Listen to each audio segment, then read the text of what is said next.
À vous tous qui êtes venus ce soir, je souhaite une cordiale bienvenue. Que vous soyez venus pour retrouver vos frères et sœurs, que vous soyez venus pour louer Dieu, être encouragés, quelles que soient vos motivations. Une cordiale bienvenue à tous ceux aussi qui se sont connectés et qui nous écoutent. On a un tout petit problème technique. Vincent est parti photocopier le psaume pour que nous puissions le dire en antiphonie, pour qu'il puisse être affiché là. Donc, excusez-moi, il va y avoir 2-3 minutes de pause.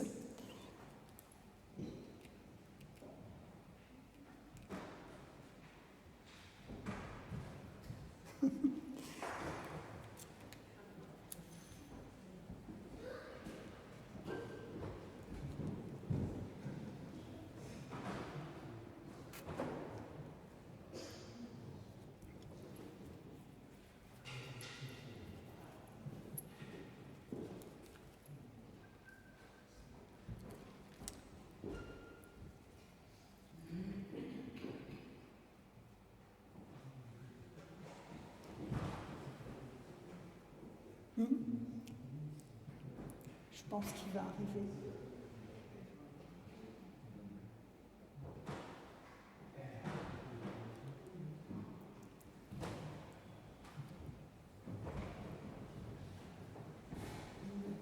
Hein? Jérôme, tu veux jouer quelque chose en attendant qu'il arrive? Merci.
Je vous invite à vous lever pour chanter « C'est toi, Seigneur ».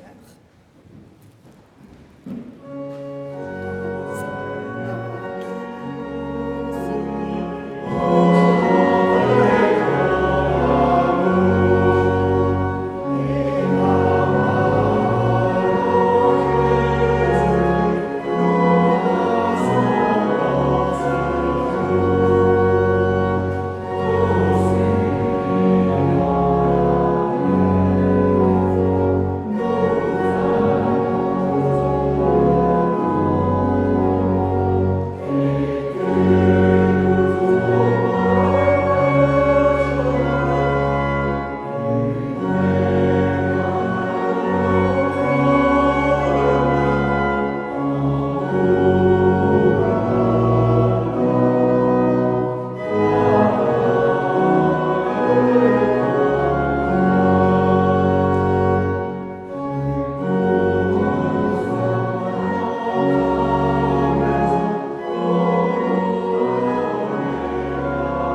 107. Soyez reconnaissants au Seigneur. Oui, il est bon. Ils le diront, ceux que le Seigneur a rachetés. Et qu'il a rassemblé des terres de l'Est et de l'Ouest, du Nord et de la mer.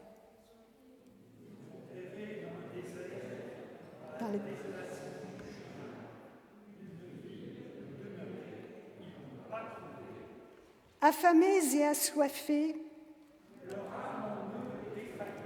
et ils poussaient des clameurs vers le Seigneur quand ils étaient oppressés. Et acheminés sur un chemin droit. Ils diront leur reconnaissance au Seigneur pour sa bonté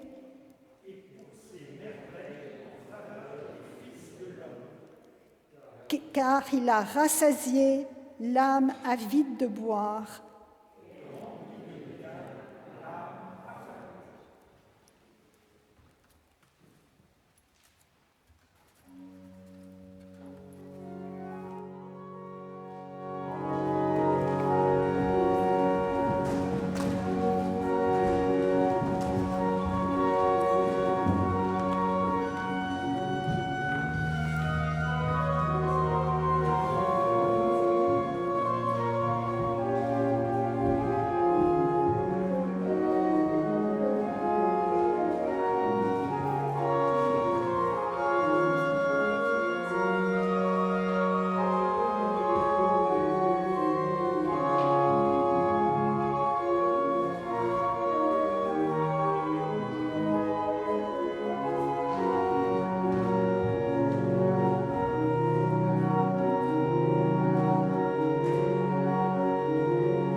Nous voulons nous approcher du Seigneur et reconnaître tout ce qui est une entrave à notre vie avec lui.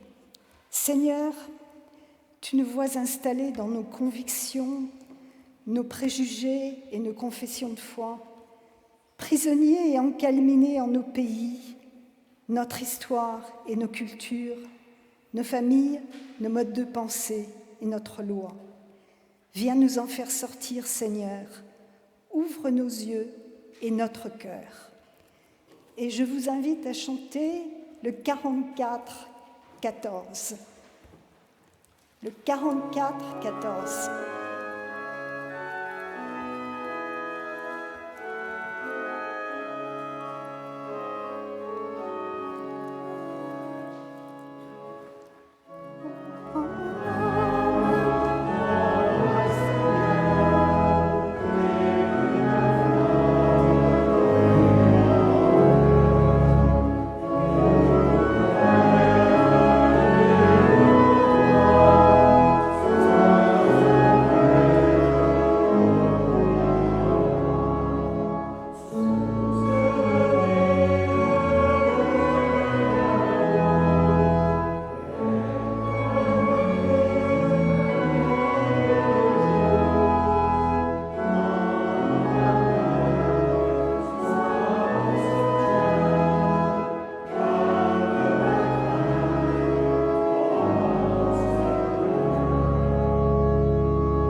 maintenant accueillir la grâce, la réponse du Seigneur. Seigneur, tu entends notre prière et tu viens par ta parole souffler le vent de ton esprit, détacher nos cordages et nous sortir de nos ensablements. Et nous chantons ce cantique bien connu, « Toi qui disposes ». C'est le 42-08, les 3 strophes.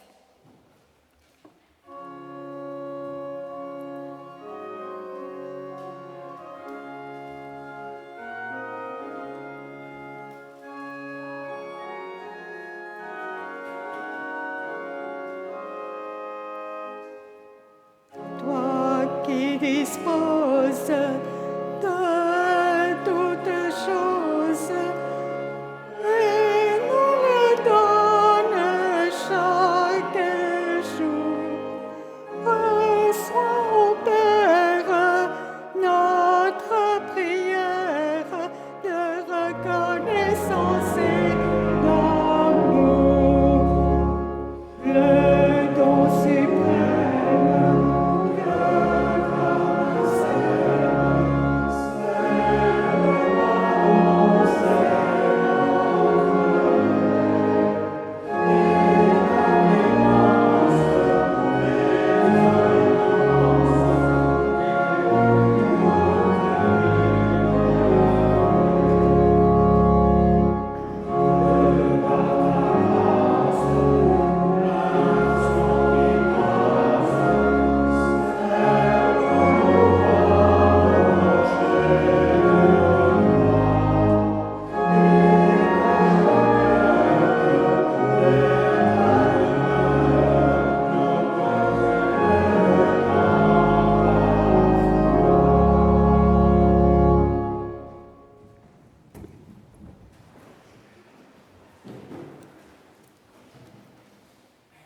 Nous lirons un premier texte qui se trouve dans les Actes des Apôtres au chapitre 2, les versets 41 à 47. Ceux qui acceptèrent sa parole furent baptisés. Et en ce jour-là, le nombre des disciples s'augmenta d'environ 3000 âmes. Ils persévéraient dans l'enseignement des apôtres, dans la communion fraternelle, dans la fraction du pain et dans les prières. La crainte s'emparait de chacun et il se faisait beaucoup de prodiges et de miracles par les apôtres. Tous ceux qui croyaient étaient dans le même lieu et ils avaient tout en commun. Ils vendaient leurs propriétés et leurs biens et ils en partageaient le produit entre tous, selon les besoins de chacun. Ils étaient chaque jour tous ensemble assidus au temple. Ils rompaient le pain dans les maisons et prenaient leur nourriture avec joie et simplicité de cœur, louant Dieu et trouvant grâce auprès de tout le peuple. Et le Seigneur ajoutait chaque jour à l'Église ceux qui étaient sauvés.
Le texte qui est proposé à notre lecture aujourd'hui se trouve dans le livre des Rois, au chapitre 17, les versets 1 à 16. Élie, le Tishbite, l'un des habitants de Galaad, dit à Akab, « L'Éternel est vivant, le Dieu d'Israël, devant qui je me tiens. Il y aura ces années-ci ni rosée, ni pluie, sinon par la parole de ma bouche. » Et la parole de l'Éternel est adressée à Élie pour lui dire « Pars d'ici, va vers l'est et cache-toi près du torrent de Kérit qui est en face du Jourdain. Tu boiras de l'eau du torrent et j'ai ordonné aux corbeaux de te nourrir là. » Il part, fait selon la parole de l'Éternel et va s'établir près du torrent de Kérit qui est en face du Jourdain. Les corbeaux lui apportent du pain et de la viande le matin, et du pain et de la viande le soir, et il boit de l'eau du torrent. Mais au bout des jours, le torrent est à sec, car il n'est pas tombé de pluie dans le pays. Alors la parole de l'Éternel lui est adressée pour dire « Lève-toi, va à Sarepta qui appartient à Sidon, et demeure là. Voici, j'y ai ordonné à une femme veuve de te nourrir. » Il se lève, va à Sarepta et arrive à l'entrée de la ville. Et voici, une femme, une veuve, ramasse du bois.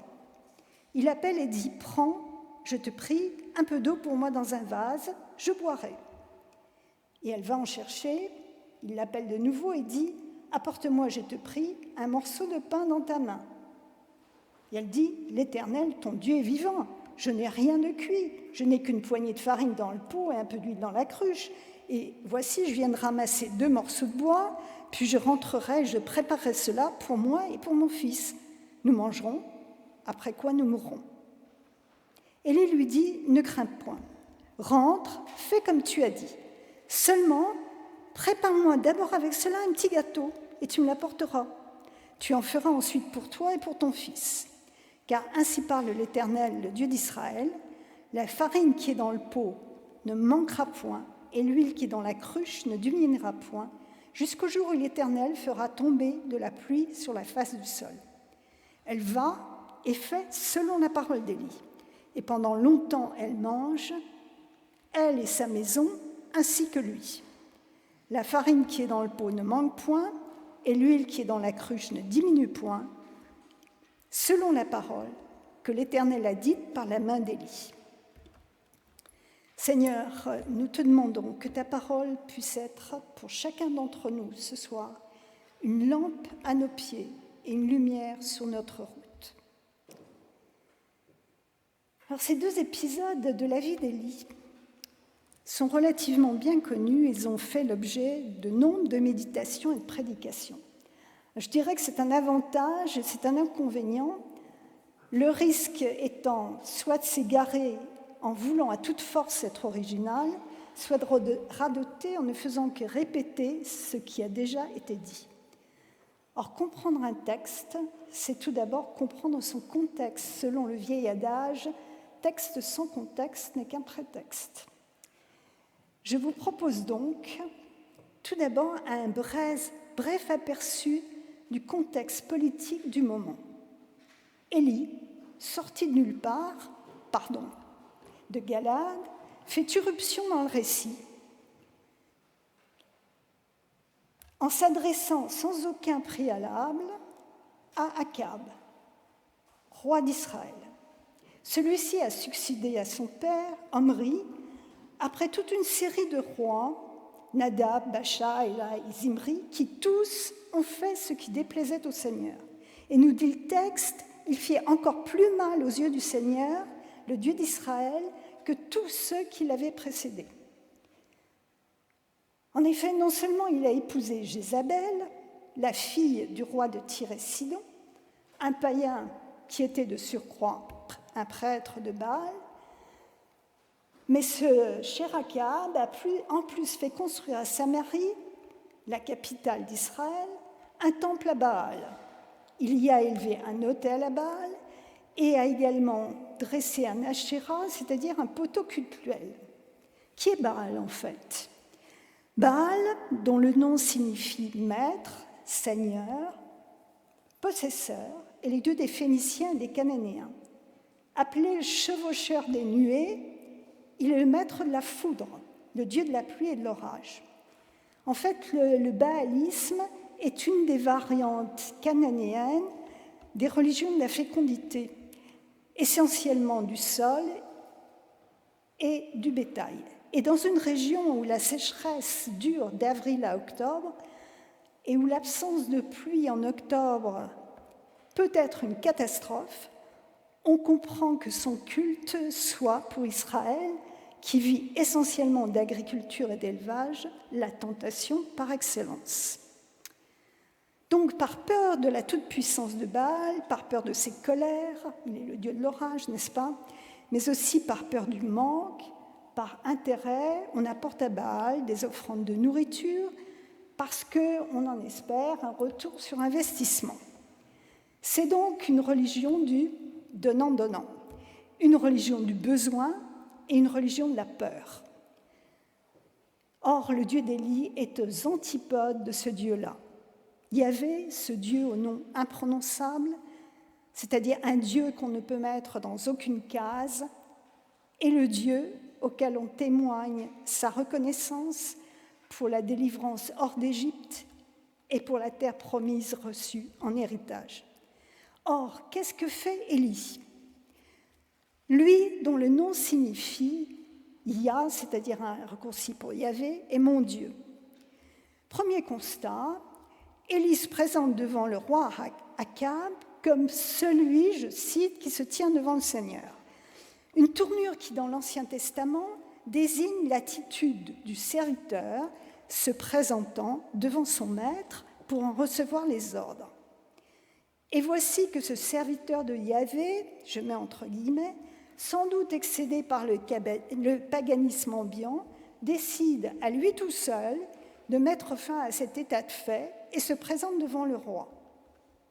Il n'y aura, ces années-ci, ni rosée ni pluie. Et il ajoute, sinon sur ma parole. Dont acte.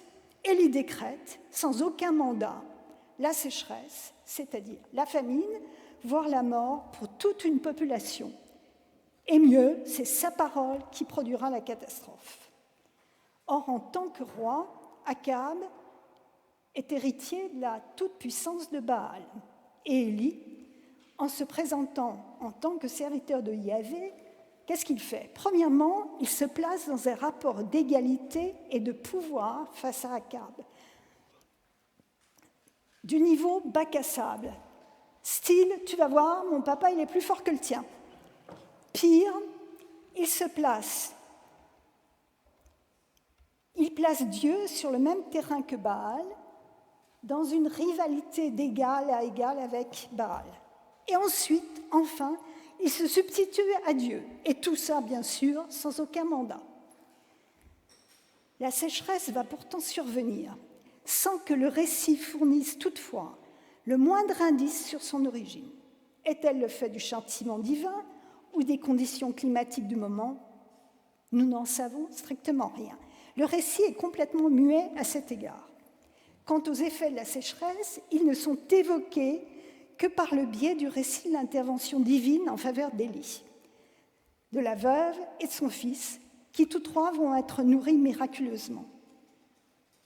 Mais l'enjeu de cette histoire, qu'il serait simple de lire au premier degré, comme une simple histoire de châtiment divin, se situe à mon avis ailleurs, ce que l'attention à la lettre du texte permet de comprendre. Je reprends. Acte 1, le récit s'ouvre sur l'intervention d'Élie disant à Akab « Il n'y aura ces années-ci ni rosée ni pluie, sinon sur ma parole ». Ce dernier mot à peine prononcé, le récit enchaîne directement en hébreu, sans aucune transition, par les mots suivants « La parole de Yahvé lui parvint ». Une phrase qui introduit trois impératifs « Pars d'ici, va vers l'est et cache-toi au torrent ». Acte 2. L'eau du torrent a tari. Nouvelle intervention divine et reprise de la même tournure. Et la parole du Seigneur, etc., etc., à nouveau suivi de trois impératifs. Lève-toi, va à Sarepta, habite là.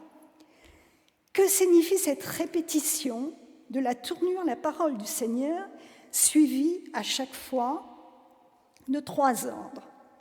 Qu'est-ce que ça veut dire? Sinon que Dieu prend Élie au mot. Il le traite comme il s'est défini lui-même devant Akab, à savoir comme un serviteur. Et notre cher Élie, comme un parfait petit serviteur, va à chaque fois s'exécuter, ce que le récit relate soigneusement. Dès la première scène, je traduis littéralement, il va et fait selon la parole de Yahvé.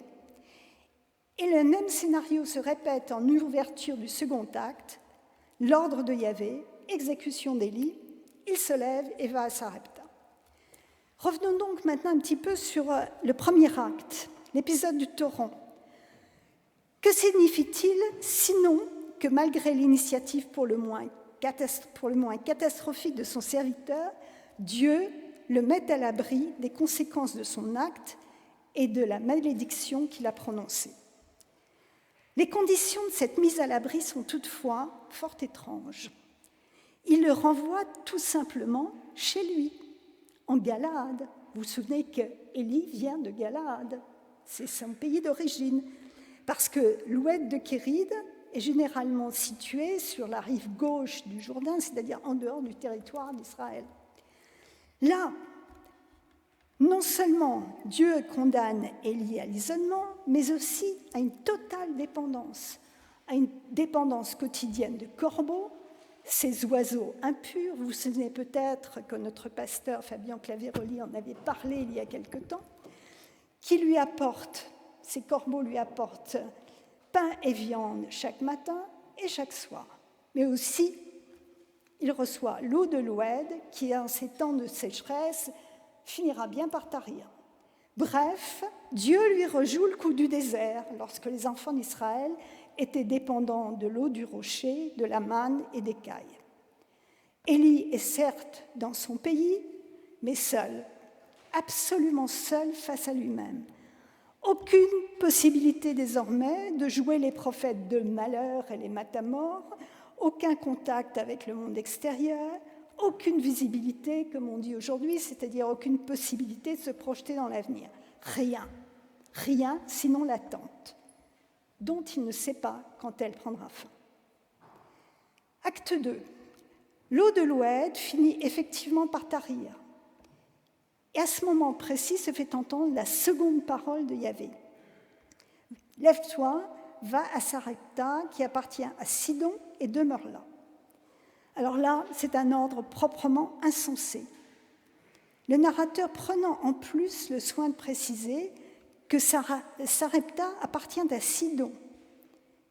Et il enjoint en plus à Élie d'y habiter.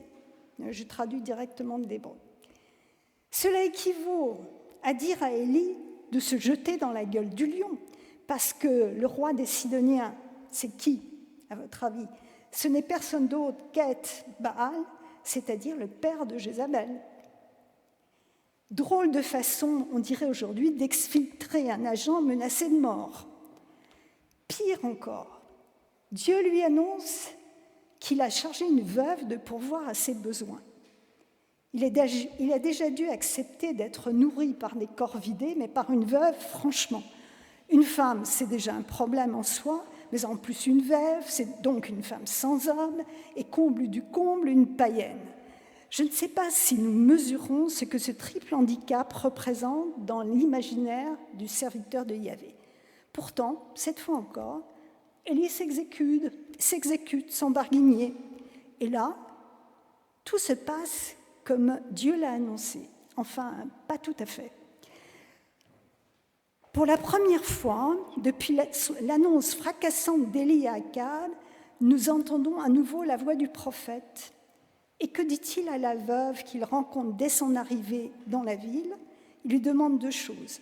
La première, à boire, ce qui est fort logique après le trajet qu'il vient d'effectuer depuis Galaad jusqu'à Sarepta, qui se trouve au nord, donc il va traverser toute une partie d'Israël. Et la seconde, il lui demande à manger. Certes, ces deux demandes sont incontestablement des ordres. Les verbes en hébreu l'attestent, mais ces ordres sont à chaque fois suivis d'un tout petit mot que nombre de nos versions, j'ai regardé, ne jugent pas utile de traduire et qui me semble pourtant essentiel. Il me semble que la Nouvelle Bible Second le traduit une seule fois. Ce petit mot de 2 lettres en hébreu sert à rendre plus pressante la demande, la prière, voire la supplication, est une forme de civilité qui peut se traduire soit par « de grâce » ou « je te prie ». Non seulement cela, mais devant les réticences et les objections plus compréhensibles de cette femme au bord de la mort, il prend soin de justifier sa demande en se référant cette fois explicitement à la parole du Seigneur. Il dit en effet « car ainsi a dit le Seigneur, le Dieu d'Israël », et se comporte pour la première fois en serviteur. La fin du récit confirme cette parole. Ni la farine ni l'huile ne s'épuisent, et la phrase se termine par ces mots, selon la parole du Seigneur, et le narrateur d'ajouter qu'Élie avait dite, que Dieu avait dite par la main de Yahvé.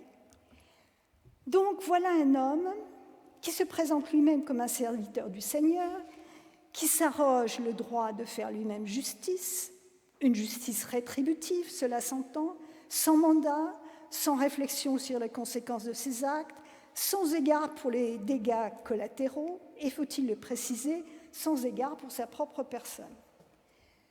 Une initiative mortifère et mortelle à tous les niveaux, une logique de mort. Mais avant que les choses ne tournent mal pour lui, Dieu entre en scène, un Dieu aux antipodes de l'image qu'Élie s'en fait.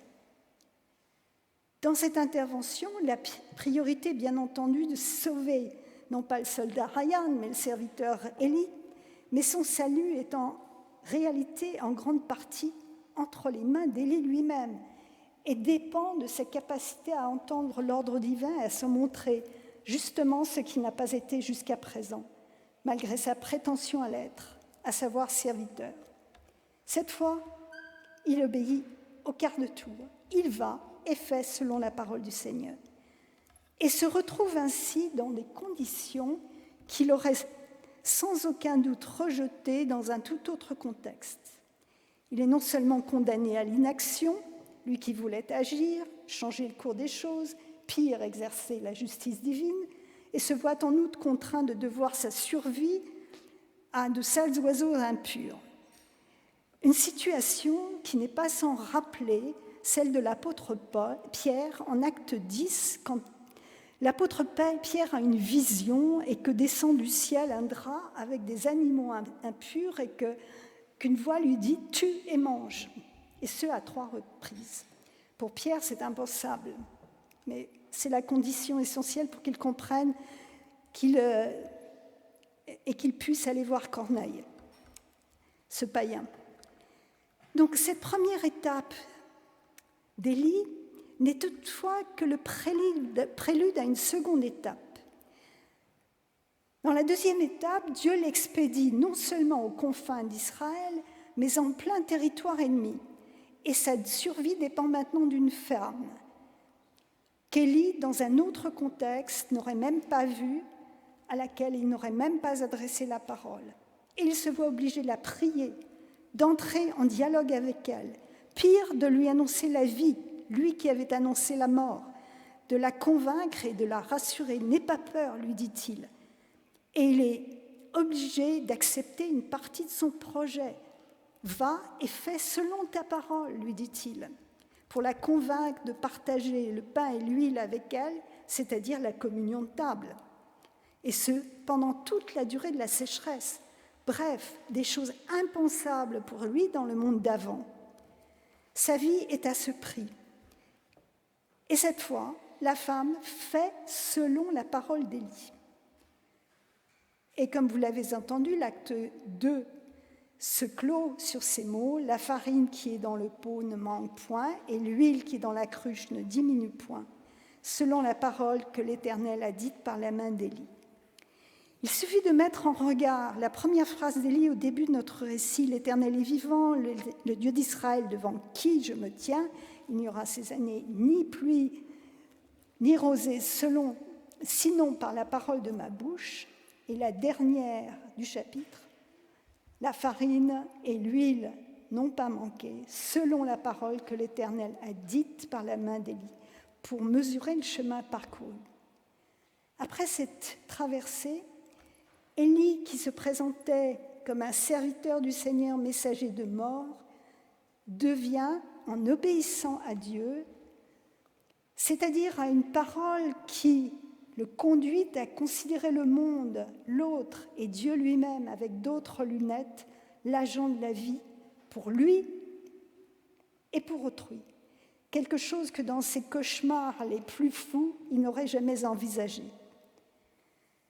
Dans le dernier acte de ce récit que nous n'avons pas lu, il va prier pour le retour à la vie du fils de la veuve. Je vous lis la fin du chapitre 17 et le tout premier verset du chapitre 18. La femme dit à Élie, « Maintenant, je sais que tu es un homme de Dieu et que la parole du Seigneur dans ta bouche est vérité. » Bien des jours s'écoulèrent et la parole du Seigneur parvint à Élie la 3e année. « Va, parais devant Akab, et j'enverrai de la pluie sur la terre. » Et Élie s'en alla pour paraître devant Akab. Amen.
Nous nous levons pour la confession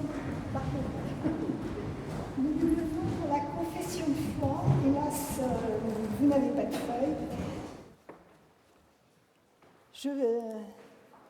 Je lis cette confession de foi.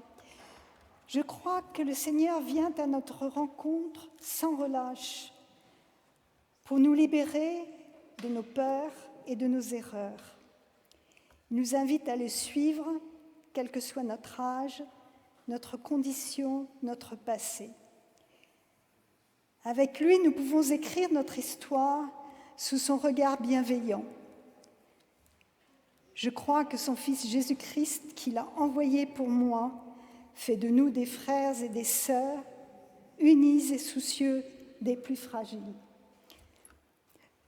Je crois que le Saint-Esprit nous éclaire et nous conduit dans la solitude ou en communauté pour faire rayonner l'Évangile dans le monde qui attend un message d'espérance.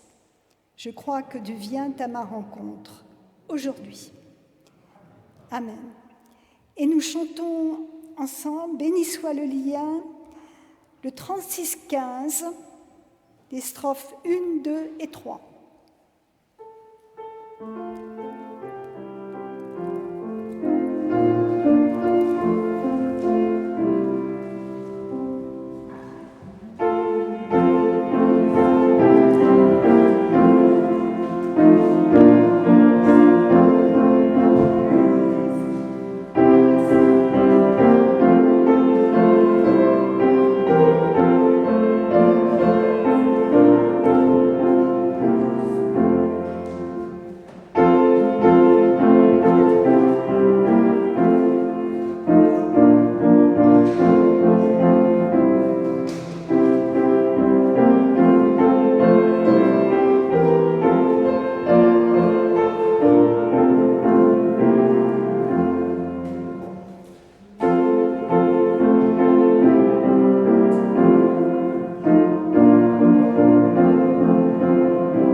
Voilà. Vincent, y a-t-il des nouvelles à partager ? Non, je crois que tout le monde a lu la feuille. Vous savez que les aînés sont revenus de leur camp dans les Cévennes. Ils étaient à Rouen, donc avec Marie-Claire, qui est pasteur à Saint-Paul, et puis Fabien. Et tout s'est bien passé. Ils ont fait un super bivouac. Bon, alors ils ont envoyé des tas de photos, etc. Mais c'était extra. Ils se sont bien entendus. Ils ont beaucoup chanté. Ils ont bien mangé. Ils ont fait la cuisine. Tout s'est bien passé. Et puis autrement. On fait pour l'argent. Oui, c'est vrai à la fin. Comme d'habitude, Oui. depuis le Covid, Ouais. on mettra des paniers à la sortie et la collecte, et autrement ceux qui veulent cliquer pour donner par internet, c'est aussi possible. Voilà. Et nous nous unissons maintenant tous dans la prière. Je vous invite à vous lever.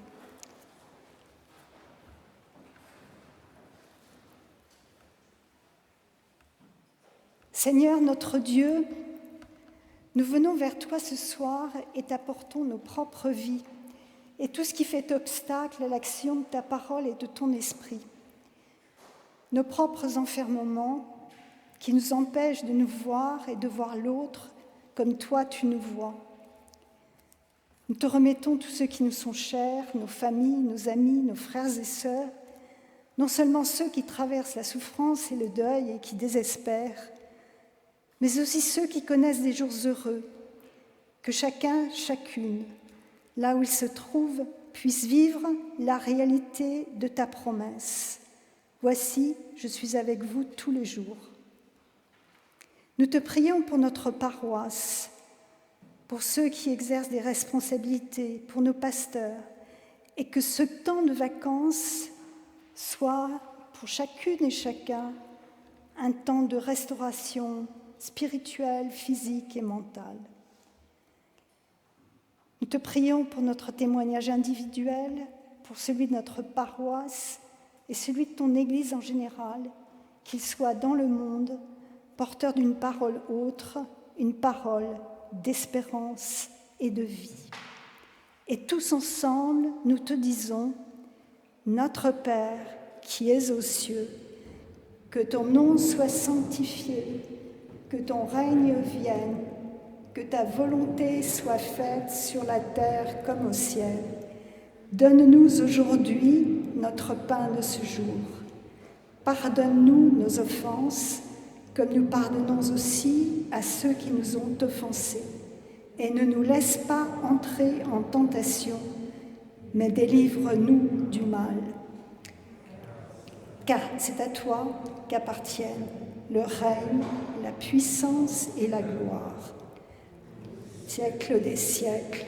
Amen. Et nous chantons le 62, 79, le 62, 79, les strophes 1 et 2.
Voici, dit Jésus, je suis avec vous tous les jours. Que cette promesse de notre Seigneur Jésus puisse accompagner chacun d'entre nous durant toute cette semaine. Amen. Très bonne semaine à tous, et pour ceux qui ont amené leur frichti, entre guillemets, nous pourrons partager ensemble ce moment encore. Voilà.